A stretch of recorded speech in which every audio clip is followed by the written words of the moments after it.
Seturut dengan pembacaan Alkitab kita, hari ini kita membaca dalam 1 Petrus pasal 2 ayat 1 sampai 10. Mari kita membuka Alkitab dalam buku 1 Petrus pasal 2 ayat 1 sampai 10. Di sini nanti kita melihat apa yang perlu kita perbuat sesudah kita lahir baru, sesudah kita selamat. Mari buka Alkitab saudara, 1 Petrus pasal 2 ayat 1 sampai 10. Mari kita membacanya bersama-sama. Karena itu, buanglah segala kejahatan, segala tipu muslihat, dan segala macam kemunafikan, kedengkian dan fitnah. Dan jadilah sama seperti bayi yang baru lahir, yang selalu ingin akan air susu yang murni dan yang rohani, supaya olehnya kamu bertumbuh dan beroleh keselamatan. Jika kamu benar-benar telah mengecap kebaikan Tuhan, dan datanglah kepadanya batu yang hidup itu, yang memang dibuang oleh manusia, tetapi yang dipilih dan dihormat di hadirat Allah. Dan biarlah kamu juga dipergunakan sebagai batu hidup untuk membangunkan suatu rumah rohani bagi suatu imamat kudus, untuk mempersembahkan persembahan rohani yang karena Yesus Kristus berkenan kepada Allah. Sebab ada tertulis dalam kitab suci, sesungguhnya aku meletakkan di Sion sebuah batu yang terpilih, sebuah batu penjuru yang mahal, dan siapa yang percaya kepadanya tidak akan dipermalukan. Karena itu bagi kamu yang percaya, ia mahal. Tetapi bagi mereka yang tidak percaya, batu yang telah dibuang oleh tukang-tukang bangunan telah menjadi batu penjuru, yang juga telah menjadi batu sentuhan dan suatu batu sandungan. Mereka tersandung padanya karena mereka tidak taat kepada firman Allah, dan untuk itu mereka juga telah disediakan.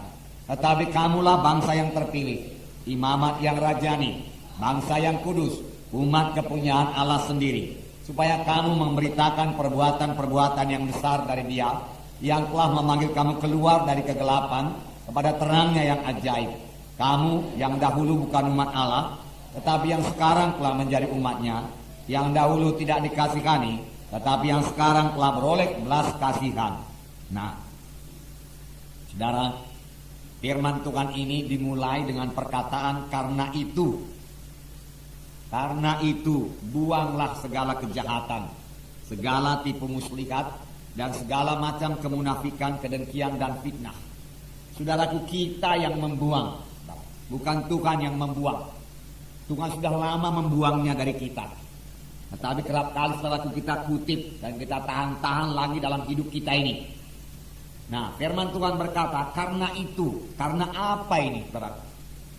Kita membuang ini semua. Buang, dia katakan segala kejahatan. Dipakai perkataan segala, artinya semua macam kejahatan. Buang, jangan disimpan-simpan lagi. Segala tipu muslihat. Jadi tidak ada tipu muslihat dalam hidup anak-anak Tuhan. Segala macam kemunafikan, ya, dibuang semua. Kedengkian dan fitnah. Mengapa? Saudaraku, lembaran kita saya bacakan kepada saudara. Karena itu buanglah segala kejahatan, segala tipu muslihat, dan segala macam kemunafikan, kedengkian dan fitnah. Mengapa kita harus membuang segala hal-hal yang tersebut di atas? Pertama, karena kita telah ditebus dengan harga yang mahal, supaya kita menjadi anak-anak Allah. Dalam buku sebelumnya, yaitu 1 Petrus 1, ayat 18 dan 19, saya bacakan kepada saudara. Sebab kamu tahu bahwa kamu telah ditebus dari cara hidupmu yang sia-sia, yang kamu warisi dari nenek moyangmu itu, bukan dengan barang yang fana, bukan pula dengan perak atau emas, melainkan dengan darah yang mahal, yaitu darah Kristus, yang sama seperti darah anak domba yang tak bernoda dan tak bercacat. Jadi saudara sudah ditebus, saya sudah ditebus, amin saudara. Nah, sebagaimana firman Tuhan minggu yang lewat, kita ini bukan milik kita lagi. Itu 1 Korintus 6 ayat 19. Tubuh saya ini bukan milik saya lagi, ada pemiliknya, yaitu Tuhan Yesus. Karena Dia telah menebus saudara, menebus saya, dan harganya telah lunas dibayar. Oleh sebab itu, muliakan Tuhan dengan tubuhmu, firman Tuhan berkata. Nah, hari Minggu yang lewat itu juga kita katakan bahwasanya kita harus menang terhadap semua cobaan-cobaan setan yang datang melalui kehendak daging kita atau kehendak tubuh kita, supaya nama Tuhan dipermuliakan dari tubuh kita. Karena tubuh kita ini bukan milik kita, jadi bukan suka hati kita saja lagi tubuh kita ini, sudah ditebus Tuhan. Bahkan seluruh hidup kita telah ditebus Tuhan. Dengan apa ditebus Tuhan? Bukan dengan emas dan perak, tetapi dengan darah yang mahal, darah anak domba yang tak bercacat, yaitu darah Yesus, darah Kristus, darah mahal itu dicurahkan kepada saudara. Karena itu, karena saudara sudah ditebus dan saudara sudah selamat, saudara bukan milik saudara lagi. Karena itu buanglah segala kejahatan, buanglah segala kemunafikan, tipu daya, kedengkian, fitnah, buang semua daripadamu. Dia katakan, karena hal-hal tersebut di atas itu tidak patut di dalam hidup anak-anak Tuhan. Itu bukan bahagian hidup anak-anak Tuhan. Dahulu itu bahagian hidup kita sebelum kita selamat. Nah, yang kedua dikatakan, mengapa ya kita buang segala perkara-perkara di atas itu tadi? Kedua, karena kita telah dilahirkan baru oleh firman Allah. Kita telah lahir baru menjadi kejadian yang baru. Perkara lama lenyap, jangan disimpan-simpan lagi. Perkara baru timbul. Saudara adalah kejadian baru. Amin, saudara. Ya, kejadian baru. Dalam 1 Petrus 1:23 saya bacakan kepada saudara. Baik, kita sama-sama membacanya. 1 Petrus 1:23. Mari kita baca. Karena kamu telah dilahirkan kembali, bukan dari benih yang fana, tetapi dari benih yang tidak fana, oleh firman Allah yang hidup dan yang kekal. Ya. Telah lahir baru. Jangan bimbangkan ini, saudara. Saudara sudah lahir baru. Amin, saudara. Ya, lahir baru. Apa yang melahirkan kita baru? Yaitu firman Allah yang hidup dan kekal. Buku Yohanes mengatakan dari air dan roh, dari firman Allah dan roh Allah. Sepanjang kita sudah menerima Yesus, kita menerima kehidupan. Kita lahir baru. Siapa yang memiliki Yesus, dia memiliki hidup baru sebenarnya. Siapa yang tidak memiliki Yesus, tidak memiliki hidup baru. Karena itu buang semua yang lama. Buang. Nah, karena kita sudah lahir baru, tidak patut lagi hal tersebut lengket dalam hidup anak-anak Tuhan. Buang, lepaskan. Karena saudara sanggup membuangnya. Tuhan tidak menyuruh kita suatu perkara yang kita tidak sanggup melakukannya. Kita tidak dibawa perhambaan dosa lagi. Sepanjang kita mau menolaknya, bebas. Kamu akan mengenal. Kamu akan mengenal. Kamu akan mengetahui. Mengetahui apa? Apa, saudara? Kebenaran. Dan kebenaran itu membebaskan kamu. Jadi bagaimana supaya kita bebas? Tahu, mengerti. Sekedar kebenaran saja, sudah ada kebenaran, sudah ada Yesus. Tapi kalau saudara tidak mengetahui kebenaran itu, tidak mengetahui firman Tuhan itu, maka kebenaran itu tidak membebaskan saudara. Tetapi supaya saudara mengetahui kebenaran itu, maka kebenaran itu membebaskan saudara. Termasuk bebas daripada perkara-perkara ini tadi, perkara-perkara dosa ini. Nah, saudara, ini hidup yang sentosa, hidup dalam roh Tuhan. Bebaskan itu semua. Nah, seterusnya. Saya baca lagi lembaran. Jadi kita telah menjadi kejadian yang baru. Dan harus mulai suatu hidup yang baru dalam Tuhan. Kita harus membuang hal-hal di atas. Roma 6 ayat 4 berkata, kita harus menanamkan manusia lama. Di manakah kita tanamkan? Atau kapankah kita tanamkan manusia lama kita? Pada waktu baptisan air. Ya, itulah kuburan. Kita tanamkan manusia lama itu. Ya, dan dosa tidak menguasai kita lagi. Saya suka membacakannya ayat 14 kepada saudara. Roma 6 ayat 14 saya bacakan. Sebab kamu tidak akan dikuasai oleh dosa. Sebab kamu tidak akan dikuasai lagi oleh dosa. Karena kamu tidak berada di bawah hukum Taurat dan tetapi di bawah kasih karunia. Sebab kamu tidak dikuasai lagi oleh dosa. Kita menang melawan dosa. Nah, firman Tuhan hari Minggu saudaraku yang lalu yaitu menang atas pencobaan. Itu juga menang melawan dosa yang disodorkan oleh setan. Setan tidak bisa memaksa kita untuk berbuat dosa. Tidak bisa. Tidak ada kuasanya lagi. Setan hanya membujuk-bujuk kita supaya kita jatuh kepada dosa. Setan memakai keinginan-keinginan daging kita. Marilah, lihatlah, dia katakan. Ya. Tetapi dia tidak punya hak lagi untuk memaksa kita berbuat dosa. Sebaliknya kita punya hak, kita punya kuasa mengusir setan dalam nama Yesus. Saudara, itu sebabnya kita menjadi umat pemenang. Sekedar pencobaan saja, saudaraku, bujukan-bujukan setan yang saudara dengarkan di hati saudara ataupun di telinga saudara, sepanjang saudara tidak mengiyakannya, tidak menurutinya, saudaraku, itu tidaklah dosa. Kapan itu menjadi dosa? Kalau saudara mengiyakannya, barulah itu menjadi dosa. Nah, saudara, saya baca lagi. Nah, setelah kita membuangkan manusia lama itu, kita tidak boleh kosong dengan firman Tuhan. Sebab di sini dikatakan tadi dalam 1 Petrus pasal 2, ya, buangkan. Karena itu dia katakan buanglah segala kejahatan, segala tipu muslihat dan segala macam kemunafikan, kedengkian dan fitnah. Dan jadilah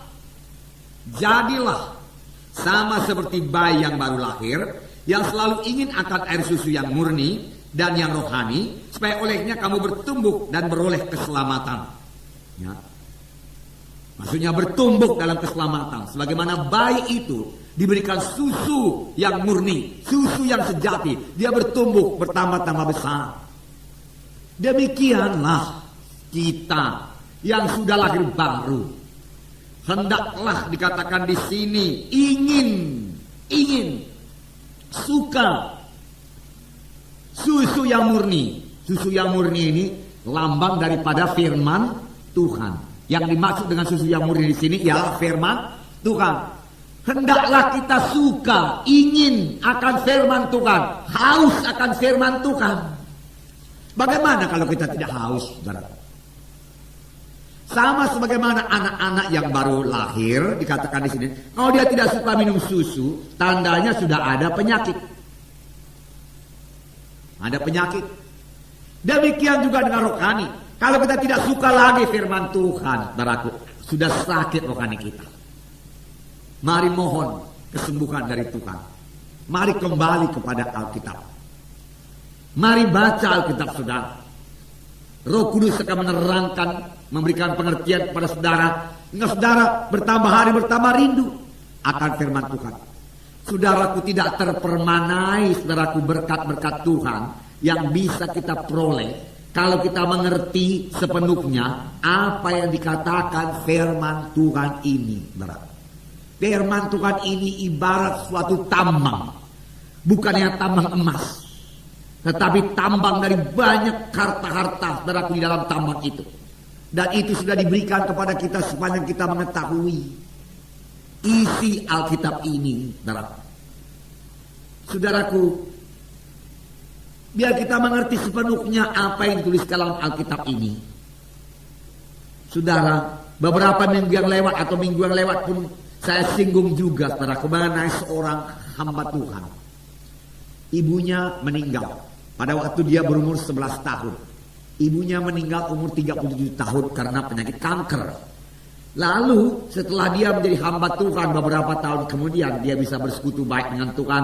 Dia pun penuh dengan roh Tuhan. Dia bertanya kepada Tuhan, Tuhan, mengapakah ibuku engkau panggil pada umur 37 tahun waktu aku berumur 11 tahun? Banyak kali sengsara yang menimpa aku, Tuhan. Bukankah engkau sanggup menyembuhkan penyakit kanker sekalipun? Tuhan berkata, aku sanggup menyembuhkan penyakit kanker. Aku telah menyediakan kesembuhan buat ibumu. Tetapi ibumu pergi ke satu gereja yang tidak pernah mengajarkan mengenai kesembuhan ilahi. Jadi ibunya tidak tahu bahwasanya kesembuhan ilahi itu adalah dalam Alkitab. Oleh sebab dia tidak tahu itu tertulis dalam Alkitab, dia tidak tahu bahwasanya dia bisa sembuh oleh kuasa Tuhan, dia terima saja penyakit itu, dia tidak melawan penyakit itu, akhirnya mati oleh penyakit itu. Oleh sebab itu pastikanlah saudara itu menjadi anggota satu gereja yang mengajarkan sepenuh-penuhnya dari firman Tuhan. Jangan sebahagian kecil dari firman Tuhan, tapi sepenuh-penuh firman Tuhan. Sudah. Rugi. Biarlah semua berkat Tuhan yang disediakan Tuhan bagi kita, yang bisa kita peroleh selama kita di dunia ini, kita peroleh di dunia ini. Dan berkat yang disediakan Tuhan nanti setelah kita meninggalkan dunia ini, kita peroleh lagi di sorga. Sebagaimana saya katakan tadi, ibu daripada hamba Tuhan itu ke sorga juga. Tetapi kan anaknya menderita. Seharusnya kalau dia punya iman, saudaraku, ya, untuk mengalahkan penyakit itu, ibunya itu bisa sembuh. Tidaklah begitu berat penderitaan anaknya. Dan lagi ibu itu, saudaraku, bisa bersaksi kemana-mana, yang menjadi berkat bagi banyak orang. Sebab dia mengatakan, saya sudah disembuhkan Tuhan daripada penyakit kanker. Tentu iman orang lain juga ditumbuhkan, dan orang lain juga bisa menerima mujizat yang sama. Tetapi karena kurang pengertian, tidak mengenal kebenaran itu, maka dia tidak bebas. Kamu akan mengenal kebenaran, kamu akan mengetahui kebenaran, maka kebenaran itu akan membebaskan kamu. Nah,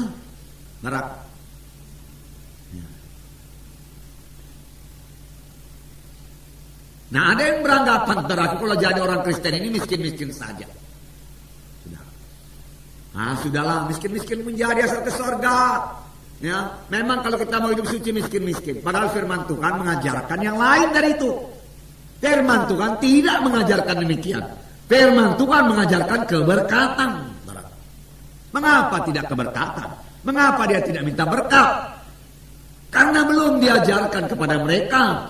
Boleh jadi gereja itu tidak pernah membicarakan soal uang pun, saudara.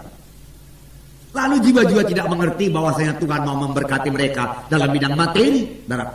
Lalu keadaan tetap demikian saja sepanjang tahun. Ya, saudaraku, tentu saja kalau dia sudah lahir baru dan setia mengikut Tuhan, kalau dia mati nanti dia ke sorga. Tetapi dia tidak menikmati berkat Tuhan sepenuhnya.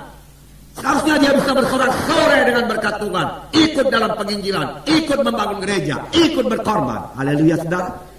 Ya. Nah, saudara yang kasih dalam nama Yesus. Puji Tuhan, saudara. Nah, itu gunanya, saudara, kita mengisi hati kita, menggali isi Alkitab ini. Nah, supaya kita kenal kehendak Tuhan. Kaya firman Tuhan, kaya segalanya. Amin, saudara. Ya. Nah, saudara, saya bacakan lagi ya. Setelah kita membuangkan semua manusia lama itu, kita tidak boleh kosong dengan firman Tuhan. Matius 12 ayat 43-45. Mari kita baca bersama-sama. Bukalah kitab saudara. Apabila roh jahat keluar dari manusia, ia pun mengembara ke tempat-tempat yang tandus, mencari perkentian, tetapi ia tidak mendapatnya. Lalu ia berkata, aku akan kembali ke rumah yang telah kutinggalkan itu. Maka pergilah ia dan mendapati rumah itu kosong, bersih, tersapu, dan rapi teratur. Lalu ia keluar dan mengajak 7 roh lain yang lebih jahat daripadanya, dan mereka masuk dan berdiam di situ. Maka akhirnya keadaan orang itu lebih buruk daripada keadaannya semula. Demikianlah juga akan berlaku atas angkatan yang jahat ini. Kondisi hati yang bagaimana yang bisa dimasuki roh jahat. Nah, setiap anak Tuhan yang memiliki ada tersurat dalam hatinya tidak bisa dimasuki roh jahat. Nggak bisa. Sudah. Roh jahat tidak bisa melanggar firman Tuhan. Apalagi anak Tuhan yang mengenal haknya sebagai anak Tuhan, yang punya kuasa mengusir setan dalam nama Yesus. Setan tidak bisa dekat pun kepada dia. Tidak bisa. Tidak bisa mempengaruhi dia. Apalagi memasukinya. Nggak bisa. Tetapi di sini ada satu keadaan yang menyedihkan, saudaraku. Di sini dikatakan, ya, roh jahat itu keluar. Roh jahat keluar bukan menyedihkan, saudaraku. Ya, akan banyak roh jahat keluar dari jiwa-jiwa kalau kita terus mengabarkan Injil. Dia akan keluar, saudaraku. Akan lari daripadamu. Lari itu perkataan bahasa aslinya itu lari dengan ketakutan, lari dengan pontang-panting, saudaraku. Ya, jatuh bangun, saudaraku. Ya. Begitulah takutnya dia kalau kita usir dia dalam nama Yesus. Ya. Di hari-hari belakangan ini bertambah banyak setan lari. Ya. Saudara. Haleluya, saudara. Ya, haleluya. Nah, lalu ia berkata, aku akan kembali ke rumah yang telah kutinggalkan itu. Maka pergilah ia dan mendapati rumah itu kosong, bersih, tersapu, dan rapi teratur, kosong dari firman Tuhan, kosong dari firman Tuhan, kosong dari persekutuan sama anak-anak Tuhan. Sebab kalau dia bersekutu dengan anak-anak Tuhan itu kan meneguhkan imannya. Kosong, sama sekali kosong, hidup bagi diri sendiri. Nah, hidup untuk diri sendiri, dan ini tidak lain daripada roh humanisme yang sudah dipelajari di institut, saudara. Nah, lalu ia keluar dan mengajak 7 roh lain yang lebih jahat daripadanya, lalu masuk ke dalam orang itu, dan keadaan orang itu secara lebih jahat daripada keadaannya semula. Oleh sebab itu setelah kita membuangkan semua perkara-perkara dosa dan membuangkan ajimat berhala dalam hidup kita, ilmu-ilmu gelap, saudaraku, jangan biarkan hati saudara kosong, penuhkan dengan kasih Tuhan, kasih Tuhan, kasih jiwa-jiwa, penuhkan dengan firman Tuhan, dan ikut melayani dalam tubuh Kristus. Ambil bagian saudara, bersaksi, saudaraku, bersama-sama dengan anak-anak Tuhan yang lain, saudara. Bekerja sama, bersatu dalam tubuh Kristus. Jangan di luar tubuh Kristus. Kalau di luar tubuh Kristus, saudaraku, di luar tudungan. Dan di luar tudungan, saudaraku, dengan mudah setan menyerang. Itu gunanya kita terikat dalam gereja lokal ini, saudara. Supaya setan tidak sembarangan menjamah kita, saudara. Dalam salutan darah Yesus, dalam tudungan darah Yesus, dalam satu sidang Tuhan yang dibangunkan Tuhan. Nah, ini bukan untuk ditakuti, saudaraku. Ya, tidak, saudara. Ya. Tetapi kita bersyukur kepada Tuhan, semua kita sudah masuk di dalam tubuh Kristus ini, saudara. Sehingga kita dalam lindung Yesus yang berkuasa. Sehingga setan tidak sembarangan bisa menjamah kita, saudara. Terlebih-lebih kita sudah mengenal hak kita sebagai anak-anak Tuhan, yaitu dalam nama Yesus kita bisa mengusirkan setan. Nah, seterusnya. Tetapi sebagai bayi yang baru lahir kita harus merindukan susu yang murni, yakni firman Tuhan. Inginkan, suka firman Tuhan, suka berdoa, suka kebaktian, suka bersekutu dengan anak Tuhan yang lain, suka jumpa dengan anak Tuhan yang lain. Amin, saudara. Ya. Kalau tidak suka hal-hal yang saya sebutkan tadi, ada yang perlu dibereskan dalam hidup kita ini. Ada yang perlu dibereskan.